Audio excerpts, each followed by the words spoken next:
big harbor was in the middle of a big freeze.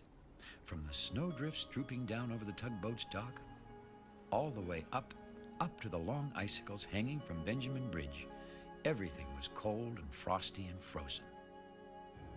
Now, work never stops in the big harbor, even on the most wintry day. And on this particular wintry day, George, Theodore, and Hank had just finished moving a cargo ship out to the ocean.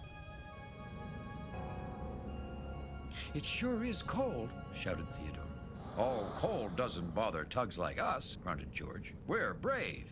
"We're brave," shouted Hank, and he blew up some smoke just like George. "Hank," George grinned, "you have a great big icicle hanging from your nose." Hank grinned and the icicle popped right off. Theodore and George chuckled. "Hank, you always make everyone laugh." "What's that noise?" said George. A strange, creaky sound was coming from behind Shipwreck Rock. "It sounds," said Hank, "like a giant shark." But George floated forward. "Oh, giant sharks don't bother brave tugs like us."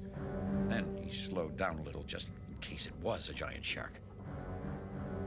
The creaky sound was getting louder and louder. Yes, something was appearing, and it was appearing from around Shipwreck Rock. At first, the tugs could only see the very tip-top of the thing. It was all spiky and white. And then, slowly, it floated out. What is that?" said Theodore, who could hardly speak. "It looks like an ice palace," Hank breathed in amazement. The big white floating thing did look a little like a palace all made of ice, and that ice made it creak as it floated towards the tugs. "Oh, that's probably just a rusty old wreck covered in ice," snorted George. Now, the tugs could see an anchor, all covered in ice and snow. "It's a ship!" shouted Hank. "If it is a ship," said Theodore, "we should help it into our harbor." The tugs were full of questions for the ice ship as they moved it into the big harbor. "How did you get all covered in ice?" asked Theodore. "Where'd you come from?" said Hank. "What's your name?" demanded George.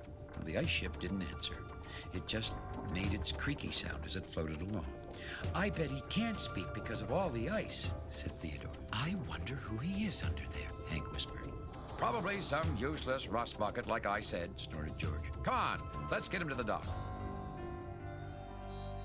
The next morning, the ice ship was floating exactly where the tugs had left it, tied to its dock.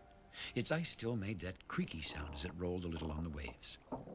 The tugs floated past on their way to work. "Hello, Squeaky," George called to the ice ship. Well, all the other tugs laughed, except for Theodore. "I wouldn't like it if everyone laughed at me," he thought to himself. Theodore floated over to the ship. "Hello," he called. "My name is Theodore. I helped bring you into the harbor, remember?" The ice ship was silent, except for its creak, creak, creak sound. "Maybe he can't hear me because of all the ice," Theodore thought. "I was just wondering, what is your name?" It seemed to Theodore that the ice ship creaked just a little bit louder, as if he wanted to tell him something. "Come on, Theodore," said George. "That old ship is good for nothing, and we have important work to do." "I have to go now," Theodore said to the ice ship. "But I'll come visit tomorrow if you like." "Okay," smiled Theodore. "I'll see you tomorrow." Theodore didn't know why, but he felt that underneath all that cold ice on the ship was a nice warm engine, and just maybe a friend. The following day, the tugs were all gathered round the dispatcher for the morning work meeting. "Theodore, Hank," said the dispatcher, "there is a ship out at the grain dock. He is in the way of the other ships." Theodore realized right away the dispatcher was talking about the ice ship. "Yes, Hank, George, and I took him there," said Theodore. "He's covered in ice." "I know," said the dispatcher. "I would like you to move him to the junk dock." "But, sir," said Theodore, swallowing the big lump in his throat, "the junk dock is for ships who aren't good for anything." "I'm sorry, Theodore, but George tells me that ice ship doesn't move or even speak. We can't have him floating in that dock. There are other ships who need to stay there. Please, move him to the junk dock." Move him to the junk dock? The dispatcher's words made Theodore suddenly feel as cold as if he was covered in ice. Theodore and Hank went to get the ice ship. We have to move you to another dock, Theodore said to the ship. Unless you don't want us to. All you have to do is tell us where you'd like to go instead. But the ice ship still said nothing. Hank, said Theodore sadly, we better get started. This ship sure is heavy with all that ice, puffed Theodore. If we could get the ice off him, puffed Hank, we could pull it faster. That's a great idea, said Theodore. It is, said Hank. I mean, it is. Theodore, what is my great idea? We'll get the ice off him, said Theodore. Then everyone will see that underneath he's really a great ship. Hank, I know what to do. Theodore and Hank pulled the ice ship to a small cove. It's warm in this little cove, explained Theodore. The sun will melt the ice. All we have to do is wait.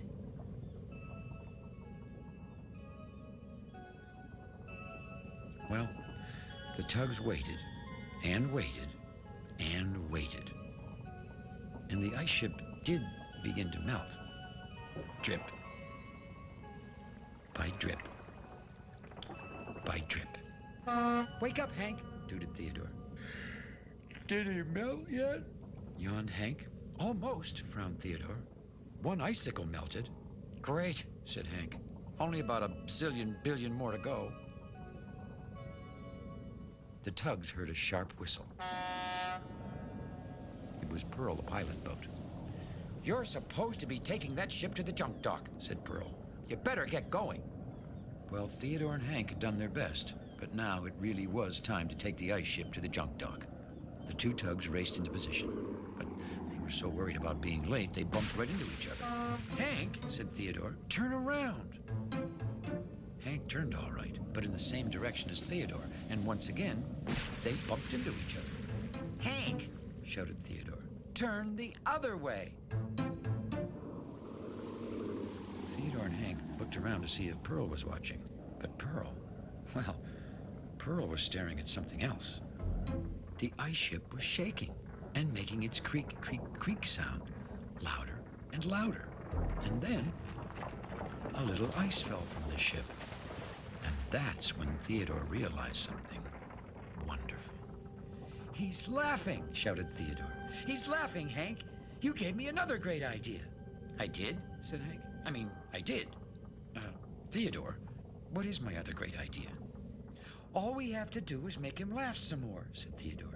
If he laughs, I bet he'll shake off all that ice. But, said Hank, how do we make him laugh? You can do it, shouted Theodore. You always make everyone laugh. Sure, said Hank. Hank made his silliest face. Theodore and Hank laughed and laughed, and once again, the ice ship creaked even louder this time. Hank decided to do his very funniest thing. He rolled his eyes and went around and around in a circle, tooting his whistle. Theodore went racing right behind him, tooting his whistle and hooting with laughter. Hank was so excited, he bumped right into Theodore again. Hank, frowned Theodore, well, that's not funny. Well, the most incredible thing happened. The ice ship creaked and creaked, shaking more and more ice off himself, a little at first, and then in great big chunks. And as he laughed and laughed, he shook and shook. And you know what? It wasn't long before all the ice was gone. And there, in its place, was a beautiful sea trawler. Top of the morning to you, tugboats, said the trawler. You sure are funny. Theodore and Hank, they could only stare at the ship in amazement. Allow me to introduce myself, said the ship. My name is Seamus, and I'm a sea trawler. My name is Tugboat, and I'm a Hank, said Hank, who was so surprised to see such a beautiful ship he couldn't even speak properly. How did you get all covered in ice? Asked Theodore. I was fishing way out on the cold North Sea, replied Seamus, when a big storm came along and covered me up stem to stern in ice. Now, if it wasn't for you tugs making me laugh so hard, I'd probably be frozen all winter long. In the junk dock, shivered Hank. And then the tugs remembered. They were supposed to be moving Seamus to the junk dock. Well, said Seamus, I don't think I'm ready for any junk dock. He looked like an old good-for-nothing ship with all that ice on him, said Pearl. But underneath, I can see he's really a fine ship. We don't need to take him to the junk dock. There is one place I'd like to take him, said Theodore, and he grinned at Hank. The other tugs were at the great ocean dock when Theodore and Hank came along, pulling Seamus. What a great sea trawler, gasped George. I wonder where he came from. Oh, you know him, George, called Theodore. I do? Frowned George. Well, you call him Squeaky, but his real name is Seamus, said Theodore. Seamus thought your name was Smoky, Hank said to George. Well, all the tugs had a very good laugh about that. Even George laughed, and he blew up some more smoke. Well, I thought you were just a rusty wreck, smiled George. What's all that stuff on your deck? Oh, well, that's my special equipment, Georgie, replied Seamus. It helps me find my way around when I'm out in the ocean all alone for months at a time. All alone on the ocean for months? Gasped George. You're really brave. Can you tell me some of your ocean stories? Ah, sure, said Seamus, with a hearty smile in his voice. If you show me the way out of the harbor, I've got fishing to do. Well, you didn't have to ask George twice.